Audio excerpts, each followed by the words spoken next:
Good morning. I want to talk about my favorite books of 2025. Tell you what you should read and what you shouldn't read. I feel like we should start with the worst book first and then go up to the best. Although I have no idea which one's the best. But we're going to start with the worst because I like starting off on a bad note. This is Beautiful People Don't Just Happen by Scott Sauls. It's good. I highlighted some of my favorite pages. We miss out on the adventure because we prefer the safe, contained, controllable things. That was like the one good part. My favorite part of this whole book is it says sometimes God permits what he hates in order to accomplish what he wants. I wouldn't recommend it to people who maybe have grown up in the church because it is a lot of kind of things you probably heard. It feels a little repetitive as well, like the thesis isn't clear, but it kind of gets lost. But if you are struggling with your mental health, there is about this much of the book that is about it, and it's really well done. So take with that what you want. So that's the bottom. All right, our next book on the bottom of the pyramid is A Tale of Two Sons by MacArthur. MacArthur is like one of the most beloved authors, I feel like, in the Baptist sphere. This is about the story of the prodigal son. I rated this book, I think, a 3 out of 5 as well. The theological stuff in it is very dense and good, and it is like a really long explanation of the story of the prodigal son. Who I would recommend this specific book to is somebody who grew up in the church. Because the story of the prodigal son, like at least like how I was always taught about it, like the prodigal son, like he squandered all his money, he lived this life. Okay, but what about the guy back home who was a Pharisee, who was judging him and who was bitter? That's where a lot more of people who have grown up as a Christian fall. It's really well worded, it's theologically dense, you'll learn a lot. It's a little dry. It's very academic in nature and less self-helpish, as this one's like too self-helpish, not enough academic to it. Pick your poison. It's alright. The cover was really cool. I thought it was a thriller. Next is this book. It's called A Quiet Mind to Suffer With by John Andrew Bright. I got this at a Christian bookstore. I don't know how popular it is out there, really. He's a pastor, and he has a really, really, really horrible experience with OCD his whole life. And he is raw in this. I mean, like, there is just pages of not really fluffing anything, not really sugarcoating anything. He's just really talking about his experiences. Like one of the things it says, mental illness, trauma, crazy, and the death of Christ. And everything he talks about has the hope of Christ. And as somebody who's like struggled with depression, like for him to like look back on his life and just, he did a fantastic job. It's really good and it is easy to read at times, but he calls his OCD like something else. And so sometimes it's hard to keep track of what word he's using to talk about what. Like the Howling Boys, like that recovered him. So like those literary elements are a little hard to follow at times, I'm gonna be honest. I would recommend it to a very select amount of people though. Probably anybody studying psychology, anybody that wants to be a therapist. I don't really think anybody outside of that would really like it. Alright, moving on. The next book we have, my dog really wants to play catch, so give me 1 second. Alright, so the next book we have is Lori Gottlieb's Maybe You Should Talk to Someone. This was a very easy read.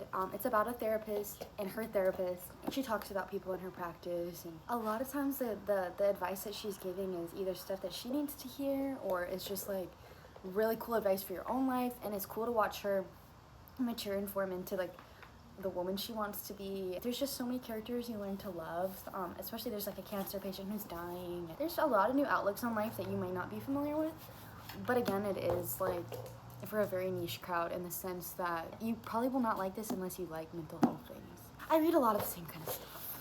It's funny, it's true, it's honest, it's raw, and it's really, really well written. It's very easy to read. It's kind of long, but fantastic. She did a great job. I give it a 4.5 out of 5, which is pretty good. This part is hard because I love all these books. God's Hotel is for those of us who love medicine. And for those of us who love patient care, you will learn what medicine is supposed to be and what it was and what it will never be again. This doctor works at an almshouse. These no longer exist because of modern healthcare. This book is probably 4.5 out of 5 stars. That's a little longer than it needs to be. It will make you miss what medicine once was. If you're going into medicine, you need to read this book. And you need to read both books by this author. I'll get to the other one in a minute. Easy read, a little long. That's all I gotta say. I actually cannot pick a favorite. Hold on, let me... Ready? These are both of my top books of 2025. Haha, you can't even tell what they are. Let's finish Victoria Sweet's book. So this is Slow Medicine. 5 out of 5 star read. This is what I wrote my personal statement for PA school on. So she talks a lot about fast medicine and slow medicine. And fast medicine is modern healthcare. Slow medicine is this like ancient healthcare that we don't have anymore, right? There's so much good that's come from fast medicine, but we've lost like patient care along the way, and we've lost sitting on the edge of the bed, she says, and hold on, let me find a quote that I like.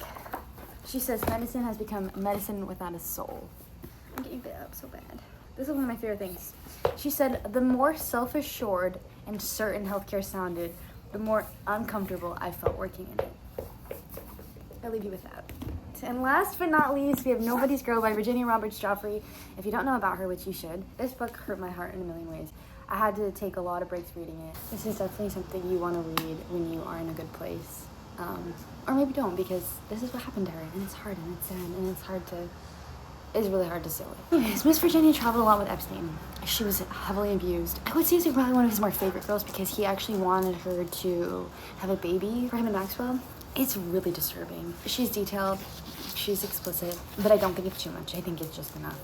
And I think that you do need to share details so that people can know how gruesome and disgusting this man and this woman were. Also, she brings to light a lot of things about Prince Andrew. Prince Andrew really abuses his power, and that justice is still being served to many people she actually can't even name. And just the hazing she endured, money can get you out of a lot of things. And Jeffrey Epstein is one of the surest examples of that.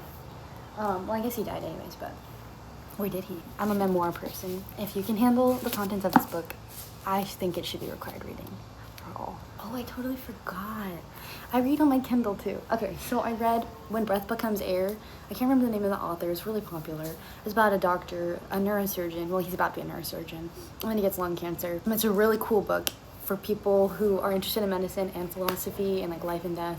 He is super smart. He's a super compassionate person, and so it's really interesting to kind of look into his mind and see how he views life and death. I also read Psychopath by Patrick Gagne. That was a really interesting book. That one I'd probably say is 3.5 stars. It's hard because a sociopath is a sociopath. It's a memoir, and so it's like an unreliable narrator. The thing I really kind of struggled with, like I really loved her story, I really loved reading about it and like learning so much more about it. Like she'll really tell you what being a sociopath is. She almost like kind of felt like she was proud of the things she's done, and it kind of became like a little much. I feel like she was really repetitive at times and kind of dismissive of her actions too. If anything, she has totally broadened our knowledge of being a sociopath. She studied it, she's a therapist. It was a really cool story of a topic that I don't think a lot of us are familiar with. But with all that being said, that is my 2025 top books. My goal for 2026 is to maybe read a little bit more fiction, maybe read a little bit more happy things. I just like love nonfiction. So if you have any fiction recommendations, I don't like sci-fi and I don't like the fairy stuff. What is that? I can't remember the name of the series. But I'm not gonna read ACOTAR. I'm not reading Colleen Hoover. I am reading The Nightingale right now. I've heard wonderful things about that. If you have any recommendations, leave them below.